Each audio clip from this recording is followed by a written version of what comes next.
Olá! Vamos falar de um desafio.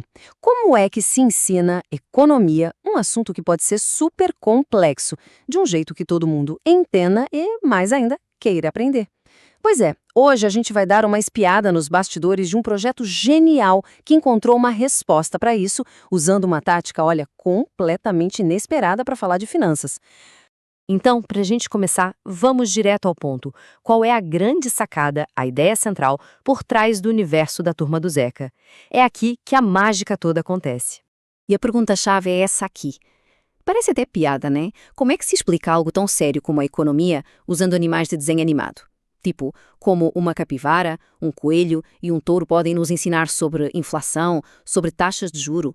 Parece impossível, mas a solução é brilhante. Bem, aqui está a resposta. A Turma do Zeca. E o primeiro ponto, que é super importante. Isso aqui não é para crianças. O foco é em jovens adultos, ali entre 18 e 45 anos, gente que tem interesse em dinheiro, mas que, vamos ser sinceros, muitas vezes se sente intimidada por todo aquele jargão do sistema financeiro. A grande missão aqui é justamente essa: tornar tudo mais fácil de entender. Ok, e a peça fundamental desse método todo? São os personagens, claro. Cada um deles é muito mais do que só um animal engraçadinho. Eles são, na verdade, a personificação de um perfil, um arquétipo do mundo financeiro. Então, vamos conhecer essas estrelas. Essa aqui é a Capi, a capivara. Pensem nela como a âncora do grupo, sabe? A professora calma, super racional. É ela que tem a missão de pegar os conceitos mais cabeludos e destrinchar pra gente.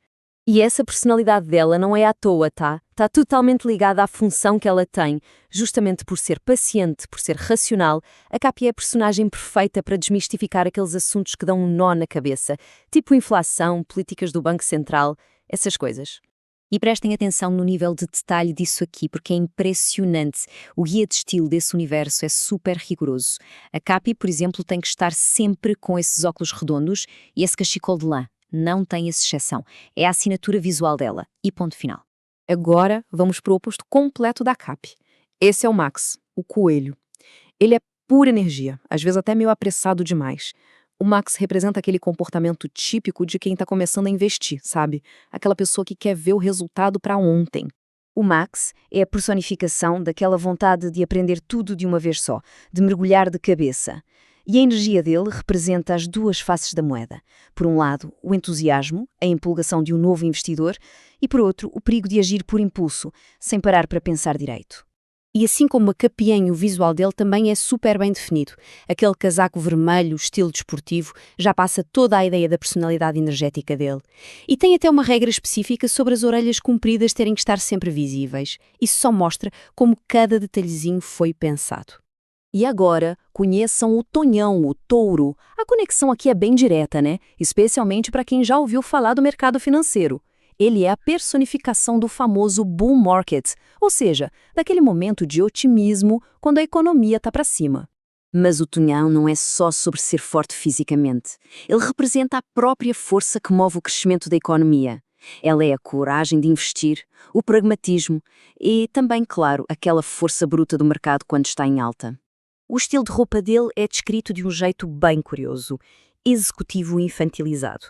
Ele está de colete, de gravata, mas as regras proíbem de forma bem clara qualquer roupa humana que seja realista demais. E porquê? Para manter a estética de desenho, para evitar que ele pareça só um homem com uma cabeça de touro por cima. Ok, então a gente já entendeu como os personagens são construídos, né?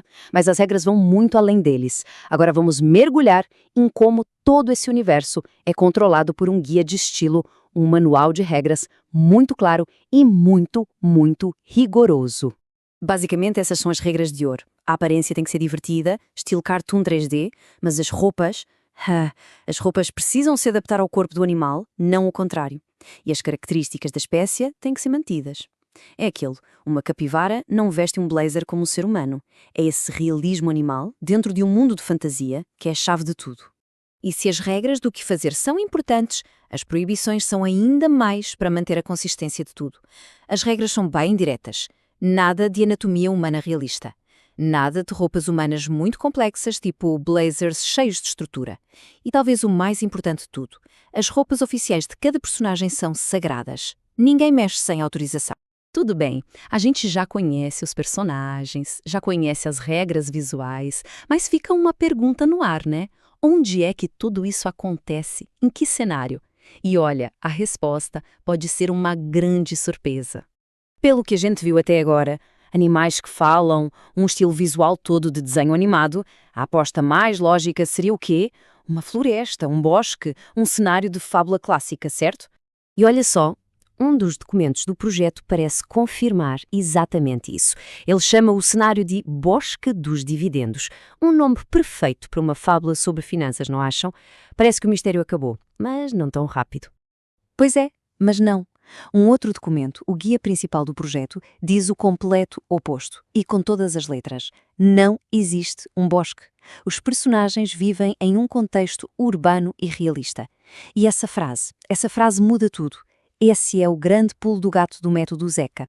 E essa contradição é, na verdade, a estratégia mais brilhante de todas. Ao pegar esses personagens que parecem de fábula e jogá-los no nosso mundo, no dia a dia, a turma do Zeca transforma o abstrato em algo concreto. Eles não estão numa floresta falando de nozes e frutas. Eles estão num escritório, no metrô, num banco, discutindo taxa de juros. É esse choque, essa mistura do fantástico com o real, que faz tudo funcionar tão bem.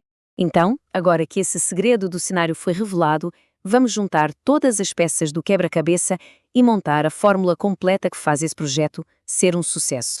E só para ter uma ideia de como tudo é planejado nos mínimos detalhes, até a escala, o tamanho de cada personagem é pensado. O tamanho deles reforça o papel na história, desde o Nico, o rato, que é minúsculo e oportunista, até o Tonhão, que é gigante, representando a força massiva do mercado. Resumindo, a fórmula Zeca é mais ou menos assim. Passo 1.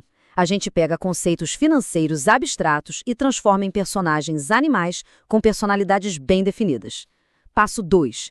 Cria uma identidade visual muito forte e consistente, com regras claras do que pode e não pode. Passo 3, o passo crucial. Coloca esses personagens no nosso mundo, um cenário urbano e realista. E, finalmente, passo 4. Usa as conversas e interações entre eles para explicar o complexo mundo das finanças de um jeito simples. E tudo isso nos deixa com uma reflexão final, né? Esse método de pegar arquétipos e usar personagens para ensinar é uma ferramenta incrivelmente poderosa. Fica a pergunta: se fosse possível aplicar essa mesma fórmula para qualquer outro assunto complicado, qual área do conhecimento se beneficiaria mais com um elenco desses? Fica aí a provocação para a gente pensar.